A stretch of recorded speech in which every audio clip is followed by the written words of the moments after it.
3 years ago, I never thought I'd be saying this. I work at Google. It all started with like a LinkedIn message from a Google recruiter. I got into Google without having like a fancy schmancy degree or knowing anyone on the inside as well. Hello everyone, welcome to my channel Digipriths.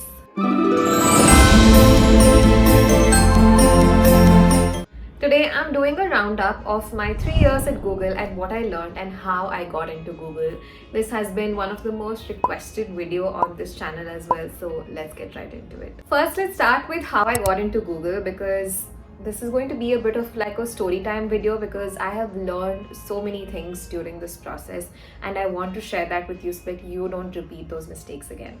So here's the thing, I didn't apply to Google. A recruiting team member actually reached out to me directly on LinkedIn, which completely blew my mind. At that particular point in my life, I was working at Goldman Sachs as a campus recruiter, and when I did my research to find if there is actually a campus recruiting team at Google, I didn't find much because I did like my research by finding out people who are campus recruiters at Google. That's when I realized that, job titles can be completely different and you need to be cognizant of that, because even my job title at Goldman Sachs was senior analyst while I was doing campus recruiting. So that is something that I wanted to share. The title at Google which I was reached out for was recruiting specialist in the talent and outreach programs team. So here's my tip number one if you're making notes already. Job titles can differ from company to company, so make sure that you do your research based on keywords of your specific job skill set, because keywords will still be similar for all the jobs that we do, but the titles can be completely different. So make sure that you're doing this kind of an important search on LinkedIn or any other platform. So coming back, my first reaction to this message from LinkedIn was utter shock, because Google was nowhere close to the dream where I wanted to be at, because I always thought, or like from what I heard, that only 0.2% of people who apply to Google actually get in. So I never really thought of applying or even trying over there. And then also I didn't study at a B school for my master's program because life happened and I had to work to survive and I could not do a full-time master's program. So imposter syndrome kicked in completely and said, oh yeah, I don't think this is going to work for you. The only person who pushed me and said reply back to the recruiter with your resume was my sister. She said, what are you going to lose if you reply? It's okay if they don't reply thereafter or they don't get back to you, but you should not lose out on this opportunity. You should know in your head that you tried, and that is what is important. So I upgraded my resume and sent it back to the recruiting team member. And after a couple of days, they did call me.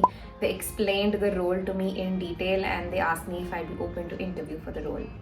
Here is the second biggest mistake I had made. I had so much imposter syndrome that I thought in my head that I'd just gotten promoted at Goldman Sachs and it would be disrespectful if I interviewed elsewhere at this point in time. So I thought that was one situation in my head. And the other side, there is this cooling period for you to apply to the same role at Google again. So I thought if I take my chances right now and get rejected, then I can't apply for this role in another 6 months. So I asked the recruiter, hey, can you let me know if this role would open up in another 6 months? I would like to apply then and not take my chances right now. I very clearly remember this one thing that he had told me. He said these opportunities don't open up for external candidates as often. He did such a good job of convincing me to interview and give this a shot. He said Google interviews are generally very tough to crack as well. So why don't you give a shot and see for yourself? He said don't self-reject yourself immediately, but definitely do try. So I said, okay, I'll get back to you in some time. If I was in my proper senses then, who says this to a recruiter when Google is knocking at your door? I really don't know. Here's my tip number 2 for you. If an opportunity knocks at your door which is good, don't miss it. Definitely try it, but don't give up on the opportunity. I really don't know why I made so many silly mistakes. After this call with the recruiter, I went and spoke to my sister and she said, are you crazy? Who says no to an interview? There are so many people who are waiting to be at the place that you are and you want to give up on this opportunity because of the X and Y reasons. She said there is no going back. You have to interview, you have to try, and you have to do it from your end. So I thought to myself, okay, I'll give this a shot. Anyways, I'm not going to get through it. Because, we self-diminish ourselves the most more than anyone else in this world. And that is something that I recommend that you not do for yourself. Here's my tip number 3: never put yourself down all by yourself, because you have no idea what potential you bring to this table.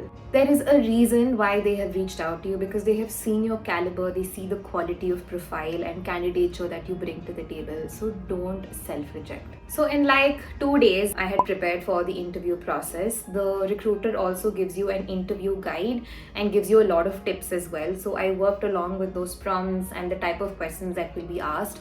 I did a lot of research on Google to understand similar type of questions like logical reasoning questions, hypothetical questions, recruitment related questions. So I picked all of them, and I was writing down my points, and if I had to answer this question, how would I answer? I also did like a full deep dive of all of the projects that I had done from the first time that I started working, from the first organization up until Goldman Sachs. So I made note of all of those, the impact I have created, and how I developed my skills and everything along those lines. So I did all of that preparation.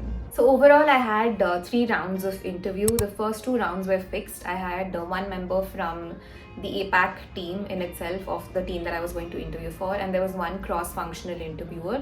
So I got done with the first 2 rounds of the interview, and it had elements like logical reasoning questions, hypothetical questions like what would you do in this sort of a situation, behavioral question, leadership questions, role-related knowledge. There were also questions along the lines of googliness, which you would know as well if you've done your research. So all of this was done, and after some time I got a call from my recruiter saying that they're going to schedule my final round in an hour or so with the head of the team. I was happy on one side and I was nervous on the other side, because I wasn't sure if I would be prepared enough by then. My final round was one of the most memorable experiences. Shout out to Dan, who had interviewed me. He made me feel so much at ease and continuously kept giving me positive reinforcements for all of the answers that I was giving to his question, and which completely grew my confidence level as well. And towards the end, he even cut short the interview, and he was talking to me about the role, the team, and how this would be a great opportunity. And he did such a fantabulous job of explaining everything to me in detail. After all the rounds got done, I had a sense that I'm probably going to get this offer, and the next day I got a call from the recruiter saying that they're willing to take my application forward, and they needed a couple of documents and details from my end, which I had then submitted as well. This is back in the second week of December of 2020. And after that, there was Christmas vacation. So a lot of people were out of office and the process had slowed down a bit. And now the clock was ticking. I remember one more thing very clearly. My recruiter was out of office during that holiday season, and he had handed over my profile to another recruiter. She was the one working on my profile, making sure we had all the details. And despite it being a holiday season, on December 31st, 2020, she gave me a call. She reached out to me, and she had the confirmation on the offer, the compensation, start date, and all those details. She didn't wait for everyone to come back from the holiday season and tell me in January first week, but she was so sweet and kind enough to tell that to me on December 31st itself, when she had the confirmation, so that I could have a great new year and I could have a great holiday time as well. And I was waiting for my family to come back from town that day and tell them in person, because we were just so happy, and we were so grateful. I really have to do a shout out to both of the recruiters who did such an amazing job and helped me out throughout. So all in all, this is how I got into Google. I know it's a bit of a very long story, but I really wanted to share it and capture this memory and share all of that with you. Alright, now here are my key takeaways for you. The first one is have a strong LinkedIn profile and be active on it. Second one is keep your resume updated at all times and never self-reject any opportunity. Always go ahead and try it. You have nothing to lose, not even 1 rupee.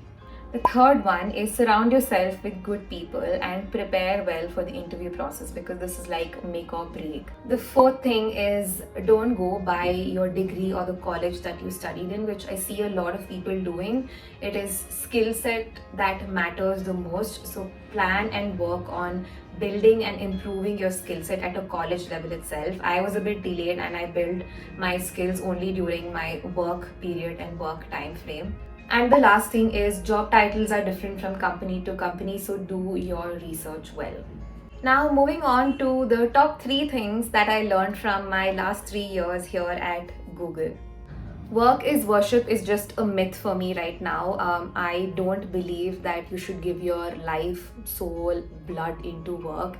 I had done this largely where I associated my happiness with how I was doing well at work, but it's not true. Work is just one aspect of it. You have to find other avenues and do things that you love so you can be happy ultimately.